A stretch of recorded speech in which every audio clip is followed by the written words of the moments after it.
Well, good morning, colleagues. It's a massive privilege to be opening our first in-person meeting with real programs, and I'm really grateful that you guys have all put on trousers and shoes today. It's really, really nice to see you in person. So a few housekeeping things before we begin. There are no fire drills scheduled. If there is a fire drill, it's a real fire drill, and you can quickly exit the building here, outside in the main door, or out through the poster area. The loos are just out the main door and then to your left, and you'll see some signs. The second parallel session is upstairs in a beautiful wood-paneled room, and there's signs all the way up to it. And last, we have a spare ticket for the conference dinner. So if anybody has forgotten to book the conference dinner, please see Heather to register your interest. So on to the proceedings. It is a massive pleasure to introduce Matthew Mack as our first Frith Prize lecturer this morning. And I think it's fitting that our first in-person meeting should have 3 Frith Prize lectures scheduled. One of these was backed up from last year. But I think it's fitting because early career researchers are so important to the society. They bring so much creativity and energy, and certainly Matthew is no exception to that. Matthew's thesis was concerned with how new words are learned, and he blended elegant experimental work with eye tracking and computational simulations. His external examiner praised the thesis as, quote, exceptional, and stated that, quote, it changed our thinking, which is no small measure for a PhD thesis. Matthew's gone on to postdoctoral position in York and has already won a small grant to connect his work on word learning to event memory. Matthew is a fantastic communicator, and many of us will remember that he's already given 2 wonderful symposium talks at previous EPS meetings. So today, Matthew's going to talk about some of his new ideas on anchoring and contextual variation in word learning, and we're really delighted to have you here, Matthew. Thank you. Take it away.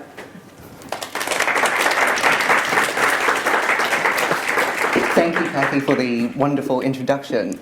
Welcome, everyone, to the first hybrid EPS meeting ever. My name is Matthew Mack, a postdoc at the University of York. Today, I have the honor of kicking this meeting off with my Frith Prize lecture. I would like to start by thanking the EPS for recognizing my work with this award, which I am truly honored and thrilled to receive. I would also like to say a special thank you to the committee for putting together this hybrid meeting as well as all the amazing online meetings throughout the pandemic. We are all very lucky to have a great society like the EPS. In line with the Frith Prize, today's talk is going to be focused on my PhD work with Professor Kate Nation at the University of Oxford. The theme of my thesis is word learning during independent reading. Instead of jumping straight into word learning, I would like to share a story with you as a way to ease into my PhD. Back in 2019, before online conferences were even the thing, I traveled to Toronto, Canada, with 2 friends of mine, Nikki and Cameron. We arrived a day before the conference, so we took the opportunity to explore downtown Toronto a bit. When it came to lunchtime, we went to a dim sum restaurant because I wanted to. As you might or might not know, I was born and raised in Hong Kong. So very predictably, I love dim sum and rice. I hate reinforcing racial stereotypes, but I really do love rice. When we were seated, we were given a menu which was written in traditional Chinese. And all the staff in the restaurant spoke Cantonese. As someone who knows dim sum in Cantonese, it was very natural that I would order on behalf of the 3 of us. And that's exactly what I did. A waitress came to our table, and I ordered in my perfect Cantonese. During my conversation with the waitress, something caught my eyes. I noticed that Nikki and Cameron were looking at each other with a complexion that suggested amusement and perhaps a bit of discomfort. That was the moment I realized it was the first time the 2 of them have ever listened to me speak in something other than English. That was also the moment I realized there is a huge part of me that Nikki and Cameron have never witnessed or experienced.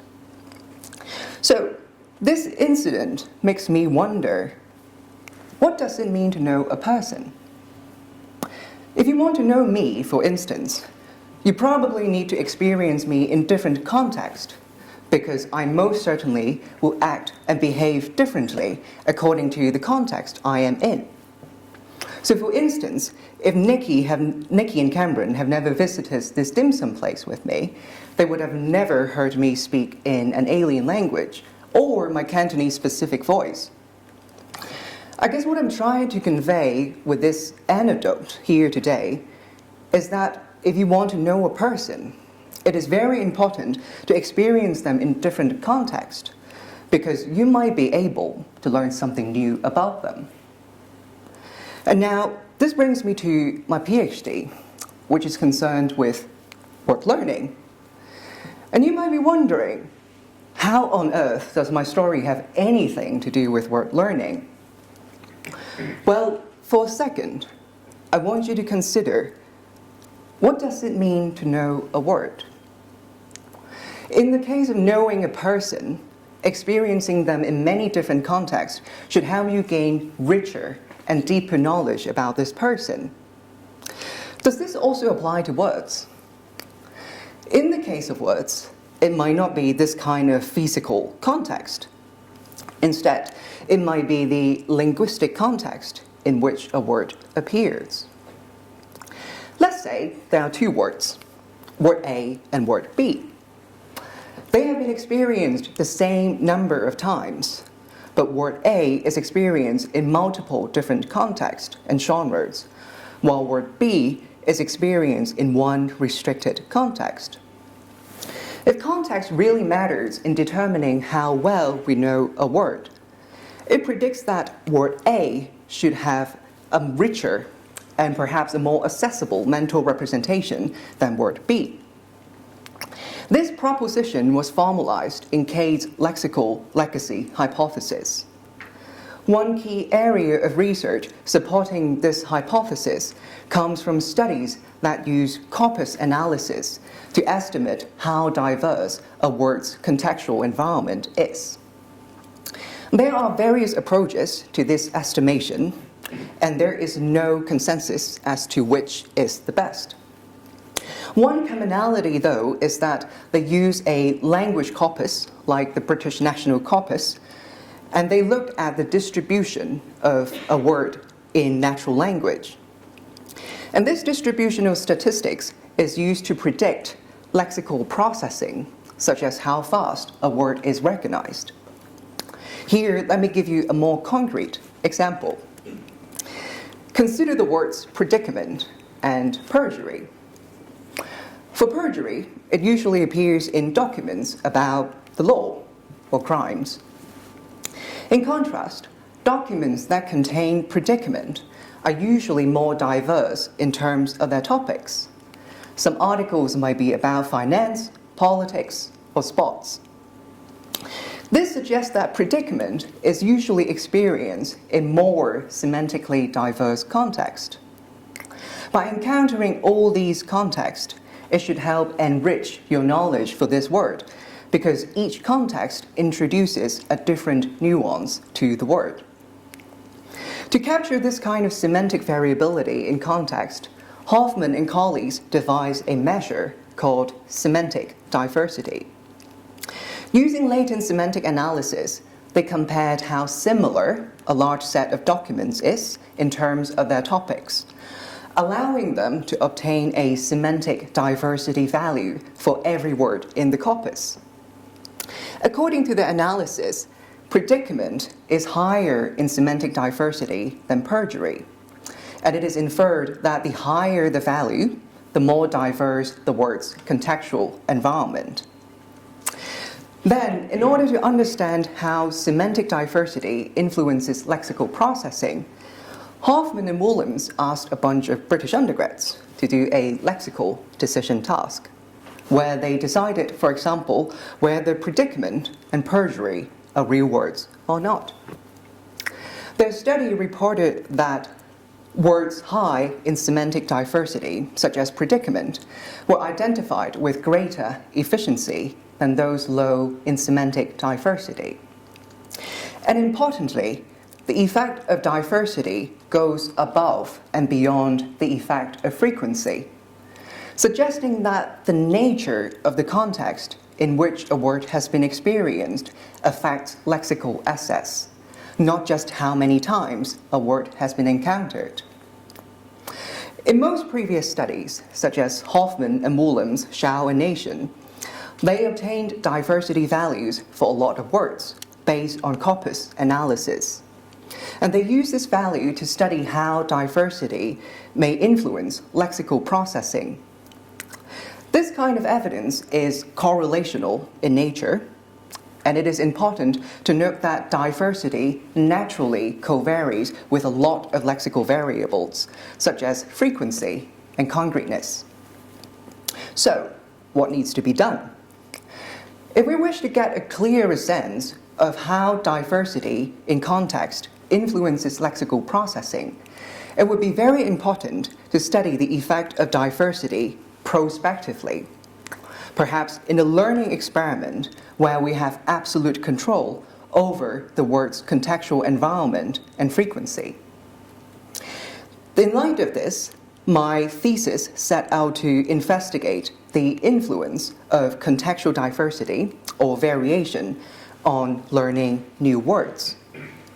My thesis is made up of 4 learning experiments with young adults, complemented by a set of computational studies. Due to time constraint, I will focus on the behavioral component today. Let's start with experiment 1. This study asked a relatively straightforward question: are diverse contexts more beneficial to word learning? If it is, word A here should be better learned than word B. To address this question, we adopted the following experimental design, which was used across all my experiments. Participants began with a reading phase, where they encountered novel words in naturalistic English passages. And we induced variation in a word's contextual environment. Immediately after the reading phase, participants completed a range of tasks that measured their knowledge of the novel words, allowing us to see how contextual variation induced in the reading phase influenced performance on these tasks. So here, let's have a look at the material in the reading phase. I compiled over 100 English passages from The Guardian, New York Times, edited them, and each passage contained 1 or 2 target words. In this case, they are shenanigans and mendacious. They were then replaced by pronounceable pseudo-words. For example, shenanigans was replaced by messiency, which is not a word. Mendacious was replaced by oceanic, which is again not a word. This is what the participants read, not this one. Participants were not told that these are the word targets, and they did not know that their knowledge for these words would be tested after reading the passages. So everything was quite incidental in nature, almost as if the participants were reading for leisure. But as I said, this study is about the diversity in the contextual environment. So how was the context manipulated here? For half of the words, they were experienced in the low diversity condition, where the words were always experienced in one discourse topic. For example, the word oceanic, which means mendacious, it was encountered in 6 different passages. But these passages were all related to Donald Trump. I would like to emphasize that these 6 passages are different. They were not repeated verbatim. They did, however, share the same topic.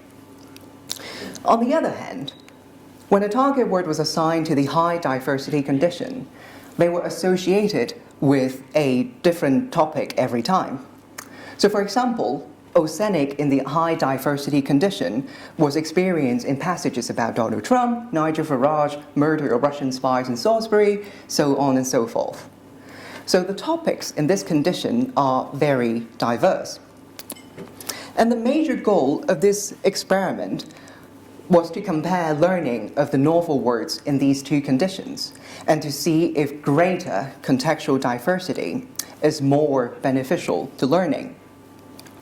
In experiment 1, a total of 45 Oxford undergrads took part in the study. Each participant experienced 10 novel words in total, half in the low diversity condition, the other half in the high diversity condition, meaning that semantic diversity was manipulated within subject. Each word was seen a total of 6 times in the reading phase, so the number of exposure was held constant across conditions. After the reading phase, participants completed 3 post-tests. For the sake of time, I will focus on speeded recognition and relatedness judgment. In speeded recognition, participants saw a string of letters and judged as quickly and as accurately as possible whether it was encountered in one of the passages. The results of this task show that words in the low diversity condition were recognized with greater accuracy, at about 94% on average. On the other hand, the high diversity words were identified at about 89%. For reaction time, response in the low diversity condition was numerically faster, but the difference was not statistically significant. So surprisingly, we found in this task a low diversity advantage, such that novel words in the low diversity condition had established better quality orthographic representations. The second experimental measure was relatedness judgment, which measured the learning of meaning. In each trial, one of the newly learned words was paired with a familiar word, and participants had to judge as quickly and as accurately as possible whether they are related in meaning or not. Results from this task are very clear, again demonstrating a low diversity advantage. Accuracy was remarkably greater in the low diversity condition. The error bars here represent 95% confidence interval, and there is no overlap at all. As for reaction time, words in the low diversity condition elicited faster response. So both of these dependent variables suggest that the learning of meaning was advantaged in the low diversity condition, such that these words were more well specified and accessible in terms of their semantic representations. Now, coming back to the question this experiment tried to address, are diverse contexts more beneficial to word learning? Based on this study, the answer seems to be no. We found clear evidence that novel words experienced in less diverse contexts were better learned, at least in the earliest stage of word learning. To explain why less diverse contexts are more beneficial, we introduced the idea of anchoring. What anchoring means is that experiencing new words in a familiar and repeated topic helps novel words to form a strong and reliable association with a pre-existing concept in long-term memory. Novel words learned in the low diversity condition were encountered multiple times in the same familiar discourse topic, such as Donald Trump. So these words may be able to establish a strong and reliable association with a pre-existing concept. This might in turn help stabilize the novel words, increasing their chance of being retained. In contrast, words in the high diversity condition were encountered in a different topic every time, resulting in relatively weak associations with each of those concepts. Since experiment 1 showed a low diversity advantage in initial word learning, we inferred that building strong and reliable association with pre-existing knowledge may be an important first step in learning new words in adults. Evidence for the importance of anchoring also comes from the computational component of experiment 1. What we did here is we used the reading materials developed for the behavioral studies to build lexical networks. In these networks, two words are connected if they occurred in the same passage. So all these words surrounding oceanic represent the contextual environment in which oceanic is experienced in more diverse and in less diverse context. The key assumption here is that when oceanic is activated in speech recognition, for example, the activation will spread automatically to its contextual history, which in turn exerts an influence on the processing of oceanic, because activation is assumed to spread bilaterally. In these networks, each cluster represents a passage. In the high diversity network, you can see that the 5 clusters are very separate. This is because the topics in this condition are not related to each other. In contrast, in the low diversity condition, the clusters are all interconnected because each passage is centered on the same topic and therefore share a lot of common words. After building these networks, we simulated spreading activation using a package called Spreader by Cynthia Hsu. We started the simulation by giving the target word a fixed amount of activation, and we let the activation spread in the network in all directions. And at the final time steps, we compare the activation level in the target words in both types of networks. It is inferred that the higher the activation received by the target word, the better learned the word is.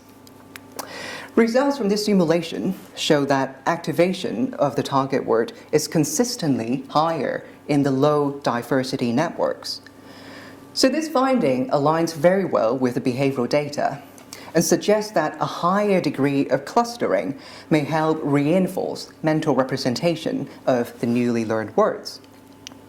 One of the most important contributions of this simulation is that it allows us to examine the effect of contextual variation in the absence of some confounding variables, such as arousal and emotions. Because, for instance, Donald Trump can be a very provocative topic for some people, but it means absolutely nothing to the computer. So here, this low diversity advantage provides further support for the idea that more similar contextual environments can facilitate initial learning. So in summary, Experiment 1 provided behavioral and computational evidence for less diverse context being more beneficial to the initial stage of incidental word learning. However, if you recall from earlier on, a number of corpus-based studies, such as Hoffman and Williams' Shao and Nation, they actually reported that words high in semantic diversity, such as predicament, were recognized more efficiently than those low in semantic diversity. So these two strands of evidence may look like they contradict each other, but in fact, they don't. Because experiment 1 was concerned with newly learned words, while those corpus-based studies were concerned with words that people are familiar with. In other words, these studies represent two different ends on the word knowledge spectrum. An important question then necessarily arises. How does a low diversity advantage in experiment 1 become a high diversity advantage further down the line?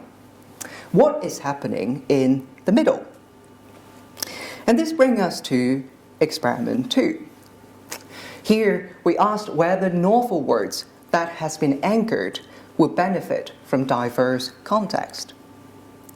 For this experiment, we started with the preregister hypothesis that a novel word might be better placed to take advantage of more diverse context if it has been securely anchored. To test this hypothesis, we adopted the same experimental design as in experiment 1, but we made some changes to the high diversity condition. Here, a target word in the high diversity condition was anchored onto one topic, such as Donald Trump, before diversity was subsequently introduced by changing the topic to, for example, a documentary about Michael Jackson. So passages 1 to 5 provided an anchoring opportunity, while passages 6 to 8 provided diversity. Learning in this condition was compared to the low diversity condition, where the target word was experienced in just one topic throughout the reading phase. In the test phase, we administer the exact same task as in experiment 1. Let's first consider the results from speeded recognition. Here, accuracy was numerically greater in the high diversity condition, but the difference was not statistically significant. But interestingly, in reaction time, we saw a high diversity benefit. Words experienced in more diverse contexts were recognized faster. So here in this task, we saw an advantage in the recognition of high diversity words that have been anchored. As for the learning of meaning, we used the same task as before, relatedness judgment. There were no significant difference between the two conditions in either accuracy or reaction time. So this suggests that the semantic representation of the novel words were not affected by our diversity manipulation. Now, coming back to the question that experiment 2 aimed to address, will anchored word knowledge benefit from diverse context? The answer seems to be yes. We found that with some anchoring in place, novel words in the high diversity condition were recognized more efficiently, suggesting that anchoring might have helped these words to take advantage of more diverse context. This finding was further substantiated by another computational simulation. We built another set of networks from the passages developed for experiment 2. I want to highlight that these two conditions are identical in the first 5 passages. So, not surprisingly, this means that their respective networks are very similar to each other. The only difference is that the high diversity networks were associated with an additional topic, represented by this additional cluster. And with these networks, we simulated spreading activation as before, and we found that this additional topic led to an increase in the amount of activation received by the target word. So this finding aligns very well with the behavioral data, showing that diversity in context can benefit word learning given an anchoring opportunity. Before proceeding to the next experiment, I would like to summarize the findings from experiments 1 and 2 very quickly. In the first experiment, we found that less diverse context, such as word B here, were better learned in the initial stage of incidental word learning. This might be because less diverse context help anchor word knowledge onto a pre-existing concept, and this might in turn help stabilize their mental representations. However, in experiment 2, with some anchoring in place, diverse context enhance visual recognition. We took this as evidence suggesting that diversity in context can enrich lexical representation for newly learned words, in line with the corpus-based studies described in the introduction. Given the finding from experiment 2, we asked in the next experiment, what makes diverse context beneficial to learning? Specifically, what is so special about diverse contexts that make visual recognition more efficient? We propose 2 mechanisms that may make diverse context beneficial. The first is the encoding account. which proposes that diverse contexts will encourage stronger encoding at the target words, subsequently making their orthographic representations more prominent and well specified. The other account is the context independence account, which proposes that when normal words are experienced in more diverse contexts, they might become less associated with a specific discourse context, increasing their context independence. This way, they would be identified with greater ease in lexical decision as well as in new context. To test these two accounts, we conducted an eye-tracking study. Just like the previous two experiments, participants read the novel words in naturalistic passages, but here their eye movement was monitored throughout the reading phase. And to induce diversity, we used the same approach as in experiment 2.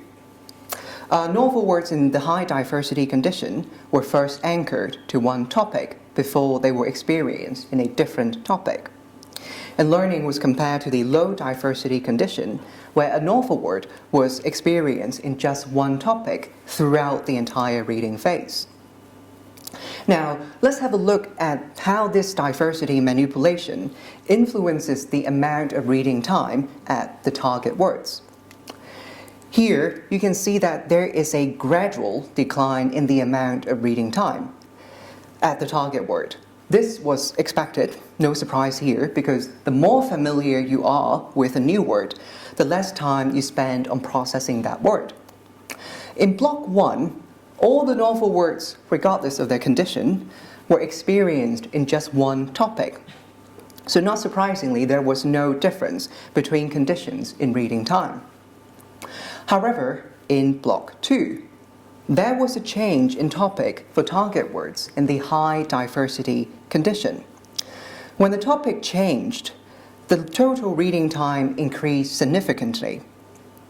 And this difference was driven by participants regressing in and out of the target words more frequently when the topic changed.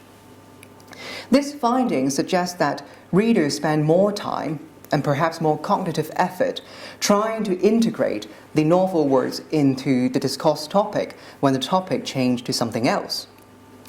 And this is exactly what the encoding account predicted. Diverse context should trigger stronger encoding, which might enhance subsequent identification. After the reading phase, participants read the novel words again. But this time, the novel words were embedded in neutral context, where the context does not review the meaning of the target words. An example would be, I think he is oceanic, but not everyone agrees. Oceanic here can mean anything, from optimistic to ugly.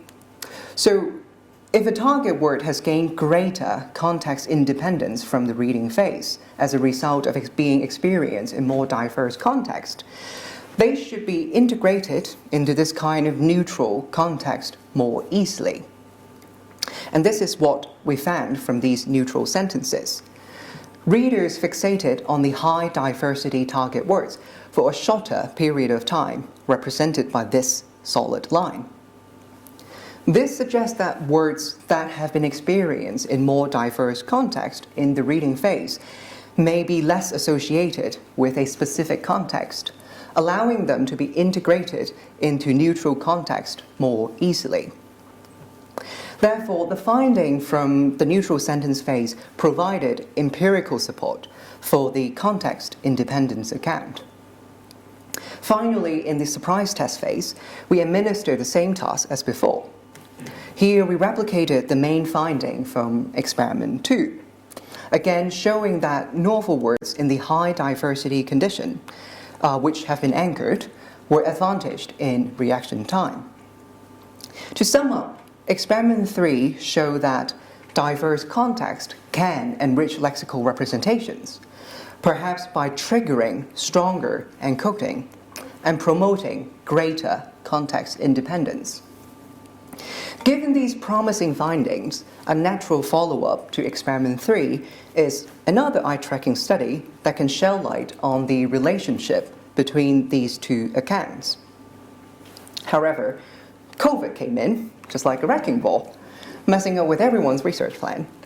Since it wasn't possible to do any in-person testing, it ruled out eye tracking as the next experiment. That's why we decided to change direction a little bit and revisited the idea of anchoring in Experiment 4. In this final experiment, we asked whether a familiar definition can serve to anchor. Here, let me quickly remind you what we mean by anchoring. It refers to the process of building a strong and reliable association between a novel word and something you are familiar with. Across experiments 1 to 3, that something was the discourse topic. And we wondered whether an explicit definition made up of a familiar concept would serve the same purpose. This kind of explicit definition is widely used in storybooks and in second language acquisition. Here is an example. With the definition provided, one does not need to infer the meaning of the target word "clattle" from the context. Instead, the meaning is spoon-fed to the readers, allowing them to integrate the meaning into the context rapidly. In this experiment, we asked whether this kind of familiar definition can serve to anchor the target words into long-term memory, allowing them to take advantage of more diverse context. To address this question, we used the same design as before. The two diversity conditions were pretty much the same as in Experiment 1. And it was this diversity manipulation was within subject, as in all my previous studies. Here we introduce an additional between subject variable, which is the provision of a familiar definition. Specifically, all the participants will read the passages, but half of the participants would be given this kind of familiar definition, while the other half had to infer the meaning of oceanic from the context. So in this study, we predicted that participants who read the passages with a definition would show a learning advantage in the high diversity condition, because the definition may serve to anchor the target words into long-term memory. On the other hand, we predicted a low diversity advantage for those who learned without a definition, because this condition was pretty much identical to Experiment 1. In order not to overload you with data, I would say right now that we replicated the low diversity advantage in those who learned without a definition. The next slides will focus on the key findings from the participants in the definition group. To summarize, the study had a 2-by-2 mixed design. We recruited a total of 100 participants via prolific, split evenly between these groups. In the test phase, we used the same task as before, but had a new addition called sentence plausibility. I will explain what it is in a bit. Let's consider the results from speeded recognition first. For accuracy, participants who learned with a definition performed equally well in both diversity condition, even though there is a trend favoring the high diversity condition. But for reaction time, participants responded more quickly to the high diversity words. This result mirrors the finding from Experiment 2 and suggests that a definition anchor may have helped these novel words to become better placed to take advantage of more diversity in the contextual environment, resulting in more accessible mental representation. Next, in sentence plausibility, we use the neutral sentences from the eye tracking study, such as "I think he's oceanic, but not everyone agrees." Participants had to judge here whether the sentence makes sense or not. In participants who learned with a definition, accuracy was significantly greater for the high diversity words. But this advantage was not seen in those who learned without a definition. Together, these suggest that given a familiar definition, high diversity words were better placed to be enriched by more diverse context, which may in turn increase the word's context independence. Overall, findings from speeded recognition and sentence plausibility provided support for our hypothesis that familiar definition can serve to anchor. And this brings me to the final few slides of this presentation. I know I have walked you through a lot of tasks and data, so I hope you're still with me. In the next slides, I just want to quickly summarize this presentation. The overarching theme of my thesis is the influence of contextual variation or diversity on learning new words during independent reading. As we have seen, its effect on learning is quite complex. My thesis began with a simple question: are diverse contexts more beneficial to word learning? In experiment 1, we found clear evidence that less diverse contexts were more beneficial in the earliest stage of learning, suggesting that less is more.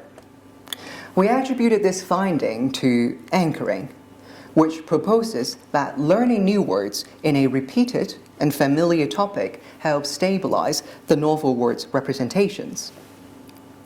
And then in experiment 2, we asked whether anchored word knowledge would benefit from diverse context. The answer seems to be yes. Given an anchoring opportunity, novel words were better placed to take advantage of more diverse context, and they seem to be enriched by more diversity, increasing the efficiency with which they are recognized. And then in experiment 3, which was an eye-tracking study, we asked what makes diverse context beneficial to learning. Our evidence suggests that diverse context may enrich lexical representation, even for newly learned words, by encouraging stronger encoding and promoting greater context independence. Finally, in experiment 4, we asked whether a familiar definition, as opposed to a familiar topic, can serve to anchor. And the results suggest yes, it can. And we found that a definition anchor can facilitate the emergence of a high diversity benefit. Finally, I want to highlight that despite the relatively neat picture that I have been painting, there are some caveats to these findings. First of all, in experiments 1 to 3, the learning process was quite incidental. It is unclear if what we found will extend to when more deliberate encoding strategy is required. And second of all, across all my experiments, I have used relatively abstract words like mendacious. Further work is needed to investigate how concreteness of the target words may interact with contextual diversity. Thirdly, we need to consider what it means by less diverse context. In my experiments, if a set of low diversity passages were about Donald Trump, they were only related to Donald Trump, not other American presidents. In a different study by Holly Joseph and Kate, their low diversity passages were about different American presidents, such as Trump, Obama, and Bush. So how low diversity context was operationalized varied across studies. And it is important to consider how much semantic overlap is required to bring about anchoring. Another major limitation of my thesis is that we only looked at the short-term effect of contextual variation. However, word learning is an incremental process. So it is very important for future studies to investigate its longer-term impact. One particular area of research that needs to be explored further is how offline consolidation, such as a period of sleep, might influence learning and memory for discourse more generally. And some shameless plug here, Gareth Gaskell, Jenny Rott and I will be reprinting a paper on this topic very soon, so watch out on Twitter. Finally, I need to remind everyone that contexts are not created equal. We probably have more knowledge about some context than others. For instance, it's likely that you know more about Donald Trump than the history of Hong Kong. In my second line of research, we have shown that learning seems to be facilitated by context that you know more about, meaning that you're more likely to learn new words in the context of Trump than in the context of Hong Kong history. And that's pretty much the end of my presentation. Before Q&A, I just want to take a few minutes to thank all the people that have got me here. My deepest gratitude goes to my mentor and friend, Professor Kate Nation, who has been a force of nature, the best supervisor any graduate students can ask for. Smart, caring, patient, inspirational. I remember writing in my acknowledgement of my thesis that if PhD supervision were an Olympic sport, Kate would win the gold medal. I will always remember being inspired by her brilliance and wisdom. Being Kate's student has been a tremendous honor and privilege. So thank you is not enough. It is an understatement. I'm sure all of you know that her mid-career talk will be tomorrow at 5. I'm sure it's going to be amazing. Then everyone at Reed Oxford, Yaling, Nikki, and Emma, and then everyone at OSCE, Dorothy, Zoe, Paul. I have to give a special thank you to Adam Parker, who helped me with the eye tracking experiment, Cynthia Siu from National University of Singapore, who helped me with the simulation, Professor Kim Plunkett, who gave excellent advice in my first and second year, and then my internal and external examiners, Professor Kate Watkins and Dr. Joe Taylor. They were brilliant examiners, asked amazing questions, and I thoroughly enjoyed every minute of my almost 3-hour viva. Finally, my current boss, Professor Gareth Gaskell, who has been a constant source of support and inspiration. He is a great boss to work with. I just want to say thank you, I know you're watching it online, for making me excited to go to work every Monday and always reminding me that I still have a lot to learn. And then Professor Jenny Rod at UCL, who co-supervises the project I'm working on, and then the SLAM group in York more generally, especially Adam for his research assistance. All these people are the context of my career as a psycholinguist, and each and every one of them has enriched my knowledge and existence. So thank you everyone for listening. That's it.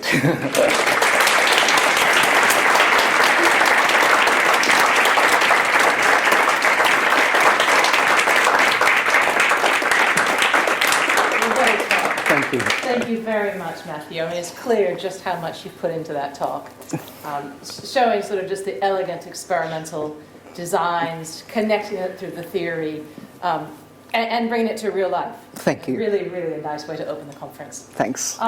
Colleagues, we have a chance for questions. And of course, Heather's monitoring the chat, so would anyone like to start? Yes? Great talk. I see why you won the prize. It's fantastic. Thank you, thank you. A quick question, I guess. So, your thesis is that the effect of semantic diversity, the direction of that effect, depends on how well we know the world, right?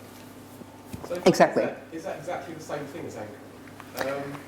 And could you maybe test it by looking within subjects? Mm-hmm. So your experiment 1, the people that did know the meaning versus didn't know the meaning, should find opposite effects in the first time. That's an interesting idea. I haven't looked at the level of learning and how it predicts the effect of diversity, but it's totally possible. I could go back to the data to check if there is a trend favoring the high diversity condition in those who learn the meaning better. But generally, I agree that how well you know a word will predict the effect of diversity. So I think there might be a difference between those who learn the meaning well and those who don't. Yeah. Okay. Yes. Thank you very much for a really lovely talk. Thank you. When I was reading the passage that you brought up, I had the feeling that I was understanding it, and then, suddenly this word of sunning. Oh my gosh, what does it mean? I had this sort of big surprise signal, Yes. which made me look to the familiar words in order to, as you say, kind of anchor it. Mm-hmm. And I was thinking, like, how does this work in children when they're first learning to read? Mm-hmm. Presumably they don't have such a big surprise signal because many of the words they encounter, they don't know what they mean. So they might not have that. Exactly. So do you think it works differently when you first learn to read? Or? Yes, I do think it will work differently because the major focal point of anchoring is to learn the new words with something you know, but pre-existing knowledge in children is substantially lower and less well developed than adults. So they don't have anything to anchor the novel words onto. So I think the effect of diversity might well be different in those who, in children. And there is some evidence suggesting that this is indeed the case. So I know a group of researchers in Spain, in Basque, they have been testing the effect of diversity in children. And they seem to show that the effect of diversity seems to be the greater the better in children. So there is indeed this trend in children, and in adults, we need to consider what we know before we come to reading this passage. So I think prior knowledge plays a very, very important role in the learning process. And in Emmer's work, she has shown that prior knowledge plays a key role in how we remember things and how it interacts with factors such as sleep. So yes, definitely in children, the picture might be different. Yeah. Questions? Anything in the chat? No, only a question to repeat the question before Oh, answering, please. okay. Well, I can ask a question. I started to wonder as you went through the high diversity contexts, I don't know if they can hear me there, but to what extent this is related to polysemy. So you mentioned Jenny Rod at the end. You know, and when you take a word and put it into different contexts, sometimes it changes the meaning just ever so slightly. Yes. And I think Jenny's had some really interesting thing to say about maybe a polysemy advantage in some situations. So how do you think about that? Are you looking at the same thing? Well, I'm not committed to a specific view because I think polysemy and contextual diversity, they are definitely related. But we don't really know whether they are exactly the same thing. Because I know in Bernadette's work, for instance, the semantic diversity proposed by Hoffman and colleagues, they don't seem to work for homonyms. So I think meaning and contextual variation, they definitely are closely related, but their precise effect might be different in terms of how, for example, how different the two senses of a word is. So an example would be constellation, which can refers to stars in the sky or a group of things. So the meanings are very, very different. So these senses are so far apart that its meaning might be, the effect on learning might be different from what we are seeing here because we are introducing slight nuance to the novel words by changing the context. But the core meaning of these words remain the same. So this is definitely an area that we need to look closer to see how different senses of a word or different meanings of a word will change over time and how it affects learning. So one line of research that we have been doing is that a word, even if it only have one core meaning, it is possible to prime their different aspects. So for example, a bathtub can be found in a showroom or in your bathroom. And we found that it is possible to prime participants' knowledge towards either direction. So it is a very interesting area of research, and there's some gaps in there to bridge the difference between polysemy and contextual diversity. Yeah. Okay, thank you. Thank you. Oh, there's another question here. Yeah, Yeah. chance to ask a second one, great. So how much of this depends on meaning? So do you know how this maps onto studies of animal learning, for example? Where an animal might learn, a narrow group of tones signals a reward, for example, which might be parallel to your kind of anchoring. And then you give lots of different tones. So do you know how well that maps onto kind of animal learning stuff? Sorry, I didn't catch the last part of the question. How well do your effects map onto kind of classic animal learning effects? Do you know how much of this is really driven by meaning rather than just type of presentation, for example? Well, I don't have a clear answer to that. That is a great question. I am not familiar with the animal conditioning works, but I think to a large part it is driven by meaning, because I have asked a lot of my participants, were they aware of the words being unusual? A lot of them said no, they don't really notice that these are the word targets. So I suppose that the meaning of the words is doing much of the work here, but of course the context would definitely influence the effect of meaning. So I don't have a clear answer to that, but I think meaning is definitely driving a lot of the pattern we are seeing here. Aidan? Really great talk, Matthew. Thank you. Thank you. I think this question leads on from the previous one slightly, which is how generalised you think this process is. Is it just the word learning? So your results seem to say that some very clear, explicit instruction, anchoring in non-diverse contexts, and then sort of spreading your wings slightly, is the best way to learn learns. I feel you could apply that to sort of skill learning, other types of learning. So Yes. do you think a lot of the lessons you're learning from word learning can be applied in other domains as well? That is a great question. So first of all, I'm not arguing that what we are showing here is the best way to learn, but that is one way to learn that may seem to facilitate learning. But I do agree that it may generalize to other learning in other domains. So for example, in your triplet paradigm, I think it will be interesting to see if we anchor one word to one context first before we diversify the learning episode. I think the effect of learning might be different from just exposing each word into each context repeatedly. So I do think that it will generalize to other aspects of learning, but that is an open question that needs to be explored further. Okay, and Davide? Thank you, Kathy. Fantastic talk. Thank you. Fantastic work, Matthew. Thanks. I'm very interested by your results with the definition thing, because what strikes me there is that it's essentially the only intrusion of explicit memory, of explicit teaching as it's working in your work. And I'm very surprised that it's interacting in such a way that it's sort of recreating a little bit the effect that you were inducing implicitly with the context manipulation. I was wondering whether you have any thoughts, whether you think that that's essentially the same thing. So indeed, some explicit manipulation of information was actually inducing this implicit learning, or it's probably getting to the same endpoint but via very different pathways. I think it might be via different paths. So I think the explicit definition experiments echoes very well with Kathy's work on explicit learning instructions. And it shows that learning is greatly advantaged when we give explicit instructions on grapheme phoneme correspondence. So giving this kind of basic information equip the learners with some basic information to spread their wings. So I think it's definitely the case that the meanings is working similarly as the topic, but I'm not committed to saying that they are they work in the same fashion. But what we are seeing behaviorally is that they seem to produce very similar effect. So I think further work is needed. So for example, I think we need eye tracking to really differentiate between the effect of topic versus explicit definition. Okay, colleagues, I think we'll leave it there. And thank you, Matthew, again Thank you. for a wonderful opening lecture. Thank you very much. Thank